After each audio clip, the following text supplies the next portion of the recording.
Hello everyone, my name is Jen and welcome to the Book Refuge and welcome to week 20 of 2022 and my reading wrap up. I can never say that. This is getting filmed pretty late in the day for me. I just got back from staying with my sister. She had to have a minor procedure and yes, she's totally fine. It was a planned thing, but the day that it was gonna happen changed, and so I wasn't planning to be gone for the last 2 days, so I didn't get back until just a little bit ago. And then I had to have my patron live hangout, which was amazing. We'll talk more about patrons in just a second, but that means that it's almost 5 o'clock and I'm finally sitting down to film my weekly wrap up, and I'm just a little bit flustered by the whole thing. So we're gonna dive into this. I believe I read 13 books. Well, a lot of rereads were actually involved in this, but I'm very excited to talk about them all with you because some of them were new releases, upcoming releases, all that fun stuff, and it was an adventure. It was an adventure. Oh no, I wrote on one of my books. That's not fun. But first, we have some shout outs to do, okay? We have some channel members and some patrons to shout out. As I had shared in my recent update video that just went up, which was exciting, I did a shout out for all of my patrons who had joined up until that point. And going forward, I'll be doing shout outs at the beginning of my weekly wrap ups like I do for my channel members. So we have 2 new channel members. We have Tracy Brown at the Faded Friend level, and we have Andrea B, who joined at the Romantic Renegade level. So thank both of you so deeply for joining my channel. It means so much to me. And then for Patreon, I actually have one patron that I missed them when I was listing everyone the other day. So I'm so sorry. We have Tanya, I'm not quite sure which pronunciation we want, Tanya S. We have Morgan C. We have Leanne Erickson, Mandy Carden, and Chris S. If I said the letter of your last name, it's because I didn't want to butcher it. So anyway, but thank you all so much for choosing to support me. You continue to shower this love and appreciation on me, and I mean, I've already said it, we're not crying in this one, but it means the world to me and it keeps me going every day. So it's fantastic. Let us dive into the books we have. As always, I have my notes right here for this. The first book that I finished was The Best Man by Lydia Michaels. And this was, I got a complimentary copy of the audio like I did for a couple other books in this series as well. This is the second book in the series. It's one of the novella length, so the audiobook for this was only like 4 hours long, and I got to review it. It was a small town friends to lovers romance, and actually for the first one, which I think is Awake My Love, is that what it was called? I can't remember what the first one was called, or Waken My Heart. I can't remember. But it is the wedding of the couple from that book, and the brother, Patrick, comes back to town, and the heroine, Julie, has just broken up with her emotionally and like verbally abusive fiance, and Patrick has always loved Julie, and he missed out on his chance to be with her, and now he finds out that she is available, but she is now, you know, in a vulnerable place after having broken up with that guy.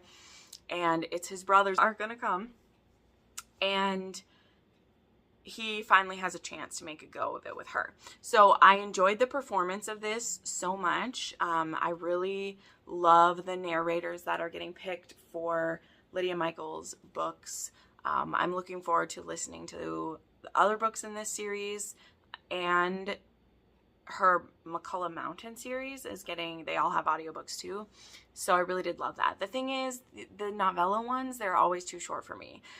There's basically hardly any time to see Julie like coming to terms with the fact that she's been abused all these years by her ex, and moving on with Patrick. I needed there to be more, but it's so pleasant, and it was quick, and it was romantic, and I loved that Julie, I did believe that she was going to heal quite well being with Patrick. I'm just a big person that I love seeing love heal people. So it felt like I was gypped of a little bit of that, you know? But I gave it 4 stars. This one was very low on the spice scale though. There's really only one sex scene in this. And so it was like a 1.5 on the spice for this. Trigger warnings for the gaslighting ex. He is very manipulative in that way. And then I was finishing up the, what's it called?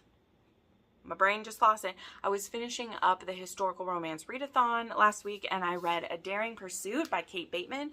This actually comes out on, is it next Tuesday or is it this week? I think it comes out next Tuesday, but I've shared like sometimes for St. Martin's, they have their books out at Barnes & Noble early. So I bought a physical copy, and I'm glad that I did because it helped me get through this a lot faster. This is book 2 in her Ruthless Rival series. The first one was, I believe, A Reckless Match. And it's about these two families who have been feuding for a long time, and each Montgomery kind of has a Davies that they like pick on. And so this one is about Karis Davies, who is doing everything she can to avoid marriage because there's this secret that's being held above her head and she's being blackmailed. And so she's kind of turned herself into this siren to kind of keep respectable gentlemen away from marrying her. And she's been going back and forth with this for the last 2 years. Then we have Tristan Montgomery, who is the oldest Montgomery, I believe. And he is an architect, and he was also a soldier, and he is back in town looking for a respectable wife. And, you know, he's always had his rivalry with Karis. They would pick on each other, but he's always been pretty stoic and really kept to himself. And he's looking for a proper wife. And then he sees Karis there looking exotic and sexy, trying to scare away respectable men. And his interest is piqued even more when he wins a carriage off of a man who happens to be the man who's blackmailing Karis. And so she has slipped into this carriage to pay off her blackmailer, and she has to pretend that she was going to have an entente with this man to like throw Tristan off the scent. Well, now he's really keeping an eye on her and watching her, and along the way, they end up entering into a sex deal with each other because they're at a house party, and Karis doesn't believe that sex and romance is really worth it. She'd rather just be alone with her animals. She has a menagerie of animals that she's rescued, and she does have her own money, which is why she was being blackmailed, because she was left her own, like each of her siblings was like left their own money, you know. And she has 3 brothers who also, you know, like they look out for her and stuff.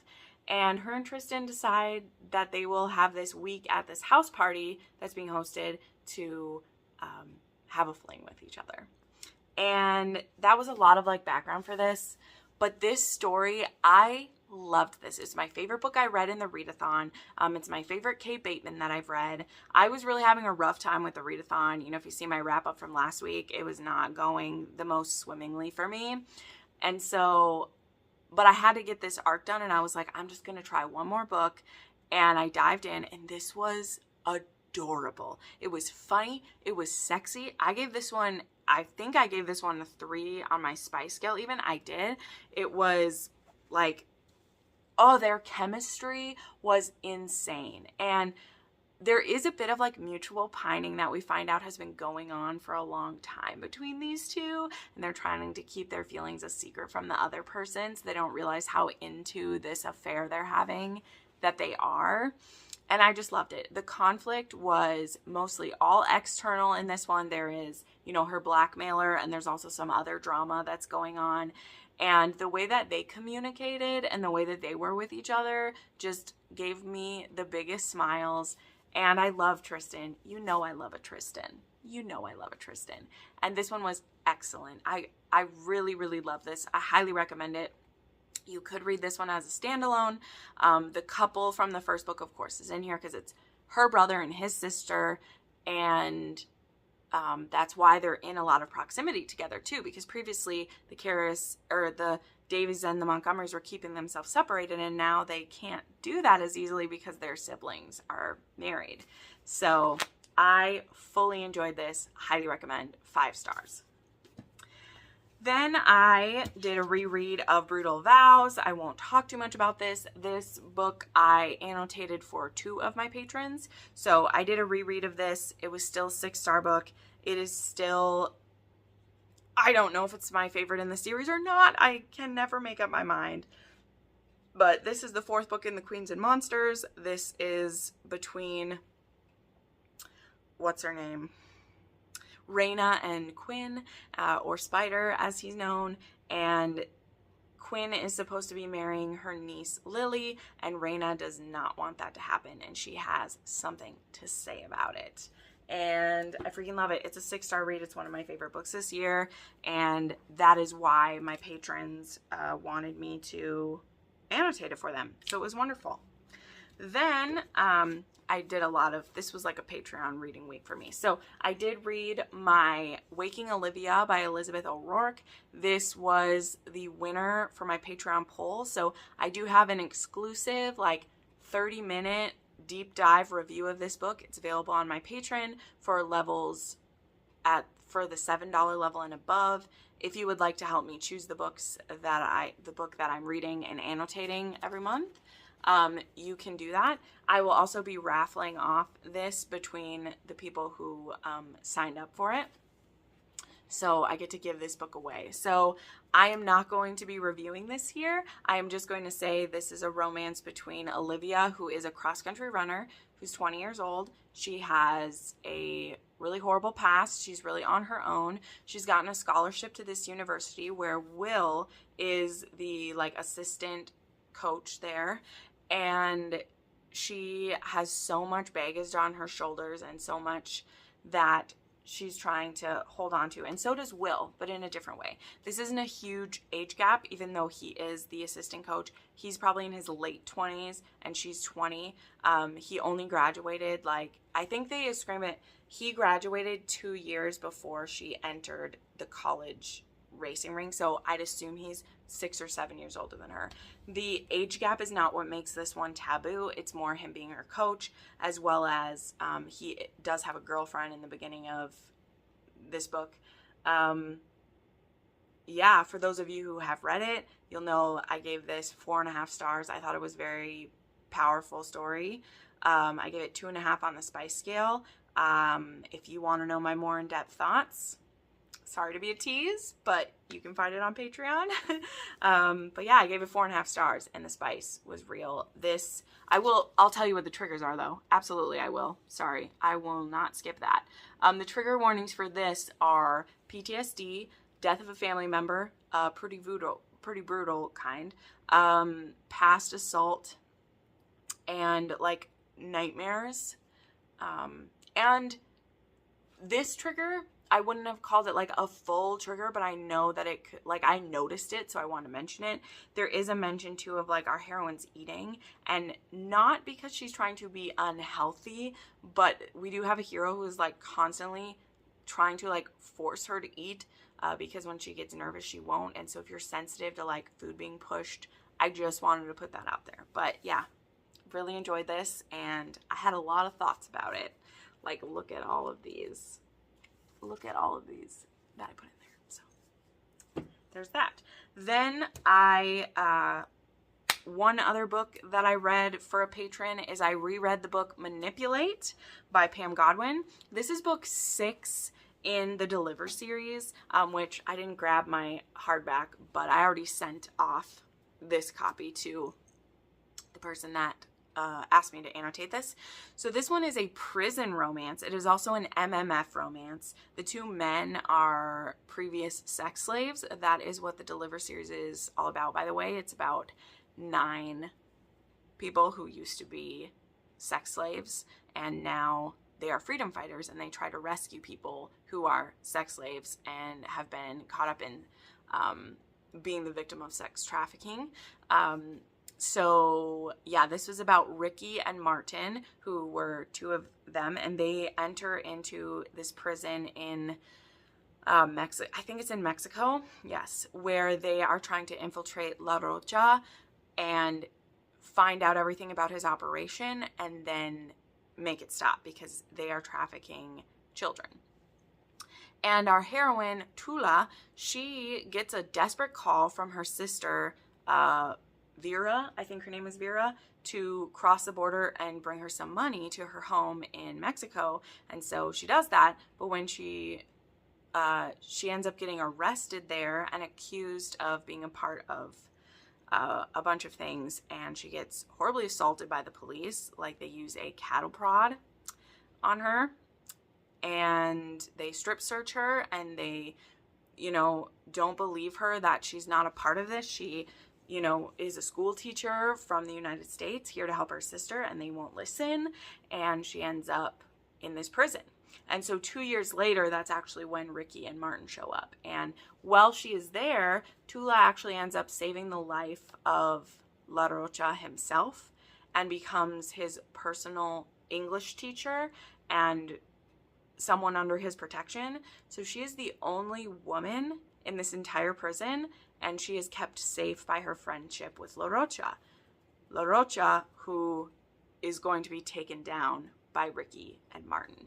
And so this was a beautiful MMF in my opinion, but like all Pam Godwin and specifically the Deliver series, this is a very dark series, okay? Pam always is able to infuse a hope and a beauty into her stories, but do not jump into this series lightly, and you do need to read this series in order. This isn't a series you can jump around. So you do need to start with Deliver and make your way through it all, right? There's some beautiful stuff happening in Manipulate. Both Ricky and Martin were, raped and assaulted by Van, who was the trainer of these slaves. He would break them and train them to be sold to their owners. And then that obviously wouldn't happen because they would get out of it. But they have all that trauma. And Ricky is in love with Martin, but Martin doesn't think he'd ever be able to accept, sex or love from another man after what he's been through. So there's a lot going on with that. So yeah, the trigger warnings for this are the trauma, the rape and abuse, there's PTSD, and then the big ones for this one there is pedophilia and necrophilia that show up for a moment. Mostly they're more talked about, things that happen in it, but be warned. And yeah, reasons not to read this. If you don't want to start at the beginning, you shouldn't jump into this one. And it's very violent and intense. The series is. It's some of the darkest dark romances I've ever read, but it is also some of the most rewarding and well-written dark romance. If you wonder why I sometimes struggle to find others that are this powerful, it's because Pam Godwin has ruined me for most other people. Just putting it out there. Just saying it. All right, then I got to read the new release, Immoral by Maggie Cole. This is book 2 in the Mafia Wars New York.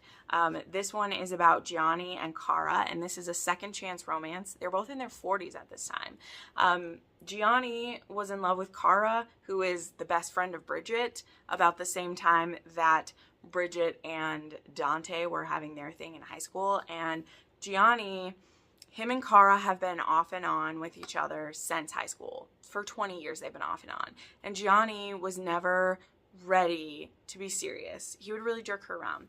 This was more of a betrayal in my opinion, because they were involved in like BDSM together, where she loved to be dominated by him. And so, he has a very commanding presence, and it's very easy for her to fall into what he wants to do. And when he wants to have her, she wanted to be there. And then when he doesn't, she just feels utterly abandoned. And we see it begin in Toxic, where she has started dating this man who has a very bad reputation.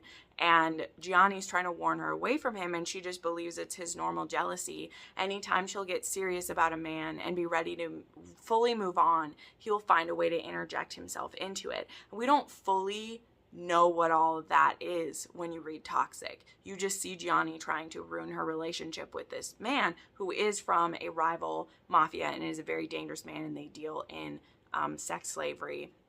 And the very beginning of this book, was the cliffhanger of Toxic is Cara being auctioned off for sex slavery by the man she thought was her boyfriend. and Gianni rescues her from this by having a friend of the family purchase her, and then he's able to get her, and then to protect her, he coerces her into marrying him and giving her the Marino name. So this was very spicy. There is a good grovel in here. Gianni himself doesn't even realize how badly he has fucked up with Kara and how much distance he's put between the two of them with his bad choices he's made, until he's trying to like save her, and she's so against it because of how things have went wrong in the past. So I gave this one 4.5 stars, and it was a 4 on the spice scale. Lots of good kinky content. Like I said, lots of good grovel in there.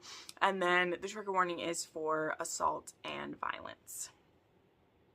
Then I finished an arc. Oh Lord, I forgot I was gonna have to talk about this book. All right. I was promising that I would rant about this book, and I don't even know if I have the energy to rant about it today, but we'll see what comes out of me. So I read an arc for Forget Me Not by Carissa Kinward, and I was very excited because I started following the author on TikTok. She was putting up little sexy blurbs. She said this was a sci-fi faded romance where the hero and the heroine have been dreaming sexy dreams about each other for years. I was very intrigued. The heroine does have a boyfriend at the beginning of this book, so I didn't know there was a cheating possibility. But the reason why, like, I was willing to give this a go is because the heroine and the hero, they don't know that the other person's real. For 7 years, and they're not called years in this world because it's sci-fi, but whatever, they've been dreaming of each other, and they've had erotic dreams about the other person. And they each believe that it's just dreams, that they have this same person they've been dreaming about.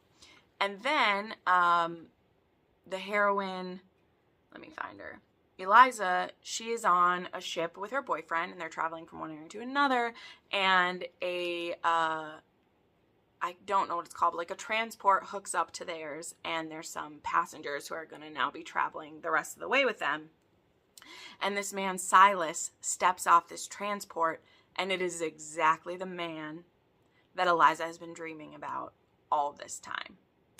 And they don't know if the other person knows that they recognize them until there's some interactions that they have, and they kind of like make hints about it. And Eliza realizes that this is the man she's been dreaming about all this time. So she has, like I said, she has a boyfriend at this time. He seems to be really nice, but he's a bit like oblivious. She maybe isn't super satisfied with him, and she knows that Silas is her mate. Like, she just knows it, because if everything she's dreamed about him is really real, it's not just dreams, then he's her soulmate. So yeah, I gave this book 2 stars, and I'm gonna tell you why. It's not because she had a boyfriend at the beginning. I was nervous about that, but there's yeah. So one thing too, this book has a very interesting tense that it is told in. So it is first person POV when we're with the heroine, but then sometimes we will get the POV of either, I think Lucas is the boyfriend's name, I can't remember his name, I think it's Lucas, or Silas. But this POV, we will be with them, but it's being told from the point of view of the heroine. So Silas won't be with our heroine, but she'll be saying, Silas was folding his laundry and he was thinking about me. He knew that I wanted to be with him, but would I really leave my boyfriend for him? So that's how it's being told, and it's very confusing. So I'm going to spoil this book right now, because this is a book that I ranted about on Instagram. So I want to warn you that, okay, first I'll say this is very sexy. It was very romantic. I was going to give this book 4 stars. I really liked it. It was tough. I thought she was with the boyfriend for too long, but I understood why. He isn't a bad guy. He isn't a cheater. He doesn't call her names. Like, there's nothing wrong with her boyfriend. So I thought we were with him for a little bit too long. But, you know, we break up. That's fine. That happened. And so I was enjoying the rest of this story. Silas, he has kind of a dark past, and so he's afraid of it affecting Eliza, and Eliza is afraid of leaving everything that she's known to be with him, you know, so there's back and forth, and it's fine. And then we got all the way to the end, okay? All the way to the end, guys. And I was like, this is going to be 4 stars. And then the book ended, and there was one more chapter. and I thought it was going to be an epilogue, and it wasn't. It was the heroine waking up the first day of the book, like she does in the first chapter, waking up from a dream about Silas. And she's still with Lucas. He's sleeping in bed next to her. And it turns out she's been sleeping for a long time because she took some drugs to help her pass out and not dream, because she's tired of dreaming about Silas and him not being real. So it was all a dream. The entire book was a dream. Her dreaming about Silas. Yeah. And then she goes to, her and her boyfriend are going about their day. It's deja vu. It's all stuff we've seen before. And they go to have breakfast in the common, like, canteen area. And there's a transport that hooks up to the ship. And people start coming down the gangplank. And it ends. So, it was all a dream. This book isn't a romance. That's not an HEA. We don't know if the heroine and the hero end up together. Are we supposed to assume? I assume we're supposed to assume, because they're fated mates, and like she'd been dreaming this, and she dreamt all of that, and now it's happening, that it's going to work out the same way. But I hate those. I hate those. I hate those. There's a lot of YA that I remember reading as a young woman that had that as a trope, that it was all a dream. And I cannot tell you how much I despise that. It's why I read romance. Romance should not have that. This is not a sci-fi romance, because it's not an HEA. They're not together at the end. And I know this is a new author, and I know this is their first book, and I bet it seems really clever. Like, I bet it seems super clever that this book about them dreaming about fucking each other is that. And guess what? Her using a weird tense to tell the story now makes sense. Because guess what? When we were with Silas and it was in the POV of the heroine and that didn't make sense, well, now it makes sense. Because she was dreaming it, which means she was dreaming what Silas's reactions were when he was away from her. And she was dreaming what Lucas's reactions were when he wasn't with her, but was thinking about her. Because it was all a dream. I don't know that the author's watching this, and I don't know, and like, you're allowed to tell whatever story that you want. You absolutely are. But this is a case of like, this is listed as a sci-fi romance. It's being marketed as a sci-fi romance. And to people who don't care how a book ends, to quite the degree that romance readers do, you could read this as a really spicy romance. There is some spicy sex that happens in this book, both in their dreams. Oh no, wait, it's all in their dreams, because none of it was real. None of it was real. But there's some spicy scenes in this, and that might all, but like, just having sex in a story does not make it a romance. No matter how emotional or sexy that sex is, it doesn't make it a romance. And when the book ends and our couple hasn't even really met in real life, it's not a romance. So I gave this book 2 stars, and I refrained from putting a review on my Goodreads. I mean, I say a little bit of what I said, where I'm like, this isn't a romance. And so I'm not going to rate this book, because I rate and read romance, and this isn't a romance. So to hold it up to the romance standard, it gets a 2 star from me. So I gave this book 2 stars. On the spice scale, it gets a 4. If that's not going to piss you off because you want to assume that they'll be together when it is over, like, this was really well told. I thought their romance was really sexy and beautiful, and that's why I'm upset. I'm upset that it was a dream, because are you telling me that it's going to go the same way that this dream did? Because that can't possibly be true. Because if it's really deja vu, if she's having deja vu and Silas is coming down the gangplank, I hope she does it differently, and we don't get to see that. Because it would be repeating the story again. Like, I don't know. So anyway, we're going to move on because I want to keep moving. But yeah, I gave it 2 stars, and it does have a 4 on the spice scale. And then things to know about it. There's cheating as a trigger warning. And then any reason that I don't recommend it, it was all a dream. And the whole book was a fake out. So there we go. All right, keeping it moving. I have 2 books that I reread, so I'm just going to talk about them real quick. So I reread Come to Daddy by Brianna Hale. This was on my TBR for the month of books I wanted to reread. This one is a sugar baby romance. This is about our heroine, Kiara, who her family left a huge debt when they were murdered by a mob boss. That mob boss wants her to pay up for her family's debt. She has no way to do that, so she becomes a sugar baby to have a rich daddy who she will sleep with and make money. So basically a high-class escort with a little bit of kinky daddy play thrown in. And then our hero, his name is Misha, and he's actually the brother of said mob boss who is threatening her. And he wants to make up for what happened to her and her family. And so he becomes her daddy in hopes to pay her an exorbitant amount so that she'll be able to pay off his brother. So this is a relationship that, like, it's an escort romance, but also it's a romance that kind of starts as a lie type of thing. But it's very sexy. You know, there's some little bit of daddy kink in here. And this was one of my first Brianna Hales that I read. And it held up okay. It held up okay. I actually do still want to reread the sequel more, which is about that mob boss, because that one for sure is a villain romance, and it's captive, and it has primal kink in it, which I read before I fully knew what like primal kink was, so I'm excited to read it again. So I kept this as a 4-star. It's probably more of a 3 for me, but I rated it a 4-star the first time, and I didn't dislike it enough to lower it. This is also a 4 on my spice scale. Then I reread Robbie by Ella Frank. This is book 1 in the Confession series. This is an MMM romance. There's a married couple named Julian and Priest.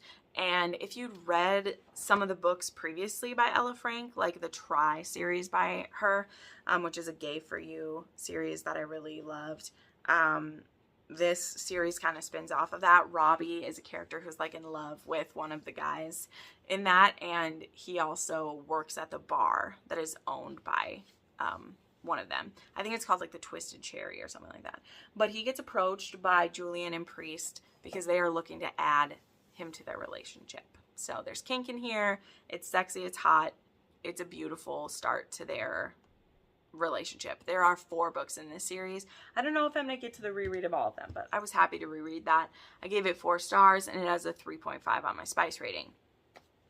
Then I read She Said Yes by Tasha Harrison. I didn't know this book was coming. Apparently Tasha had actually started a Patreon, and this was released as like a serialized thing. This is a sequel to If She Says Yes, which was a best friend's mom romance. Our hero is like 30 though. The heroine is 56, and they have a fling at her son's wedding in the first book, and he has been in love with her since he met her when he was in college, and he really wants to be with her, and she doesn't want to risk her relationship with her son. But at the end of the last book, she gets on his plane where like he's going on a vacation, and like he was gonna not see her again, and she decided to go on this vacation with him. And so they go on this vacation do they go to South America? Is that where they go? I honestly don't remember where they flew to, but she goes with him, and they explore their relationship for the next 30 days, including the levels of kink that they might be into. Because our hero is kind of like, I mean, he's a bottom, he's a sub, but he does like to top from the bottom sometimes, which works well because our heroine doesn't really know if she feels like she's a dom or not. But there's some pretty sexy scenes of her dominating him in like these subtle ways, and he still is guiding her through a lot of it, and I loved it. And it was great to revisit them again. So I gave this one 4 stars, and it's a 4 on the spice scale. Then I read Fallen King by Bella Matthews. I just finished this yesterday, and this is the 3rd book in her like King series, but they're all like very different. They all fit in like different genres. Like the first one was like a mafia adjacent story. The second one was an MMA fighter, and then this one is a billionaire, and it's a boss. He's a boss of a sports team. And our heroine Daphne, her father owned the team, and he sells it because he gets in a lot of debt. So he sells it basically like out from under her. She doesn't even know. And she is his assistant at the time. And so her contract says that she gets to be this assistant for a year. And then her father was going to help her start her charity that she wanted to start. And now her father has just left and taken everything. He took her trust fund. He sold the house. He sold the business. He's gone. He owes a lot of money. And Max Kingston buys the team, and he's now her boss. And so This seems like it's going to be an enemies to lovers. That's what you think it's going to be. They literally are enemies for like 2 days. And then it becomes more of like, he's helping her work towards her goals still of getting that charity part up and running. And then they become like friends with benefits when they go to a bar after work one night. Like they both end up at the bar through different means. And they're so attracted to each other that they have a one-night stand. And then they both are like, well, we don't want to date, but like, I definitely want to keep fucking you. Let's do it. And it ended up being really sweet because he really is helping her reach her goals. He's very supportive. He's like one of 7 or 9 kids. I don't even remember. Like, man, he's the oldest. So, you know, there are other members of this family we get to look forward to. So, yeah, this one was really hot. Like, there's some hot sex in here. And I knew I was going to have a good time. So I gave this one 4 stars. This one was actually on my TBR for the month too, because I love this cover so much. And I'd read the first book in the series. I hadn't read the second one, but I really, I liked it. So I was excited for this. So I gave this one 4 stars, and it's 3.5 on the spice scale. And then the last book I want to talk about, I saved it to last, even though I finished this one before a couple of those other ones, because this one is not romance related at all, but it's been one of my most anticipated books this year. So I'm going to mention it quick. I read Unmasked, My Life Solving America's Cold Cases by Paul Holes with Robin Gabby Fisher. So I've talked about this before. I'm a big fan of true crime. I listen to a lot of podcasts, including Jensen and Holes. I love it. And Paul Holes is one of my real life heroes. And this is his, like, you know, the first 30 years of his career, right? Because he is retired now, but he is still diving into cold cases. This is about his journey into being a criminalist and all the different things he's done on the law enforcement and finding evil side of things, including his 24-year journey in helping solve the Golden State Killer, who was a burglar, a rapist, and a murderer over a period of like 30 years and is now rotting in prison, case in part to a lot of work that Paul did.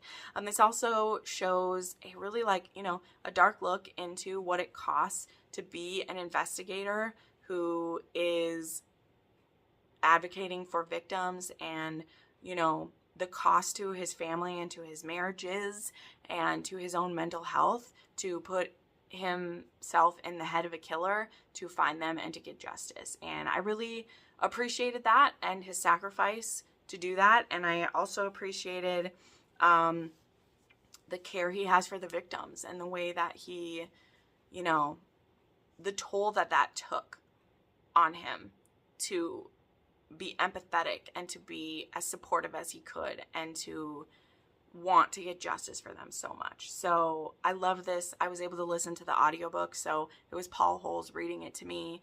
And yeah, I gave this book 5 stars, and obviously it's probably the only like non-romance that I'll read this year. Trigger warnings for this, in case you don't know, for true crime, like there is death, rape, panic attacks, anxiety, and detailed descriptions of the crime scenes and what happened there. But I loved reading about Paul. So there we go. Alrighty, those were all the books I read this last week, week 20 of 2022. So thank you so much. Thank you to my new patrons and channel members. It means so much to me for you to support me, and I will see you in the next video. Bye.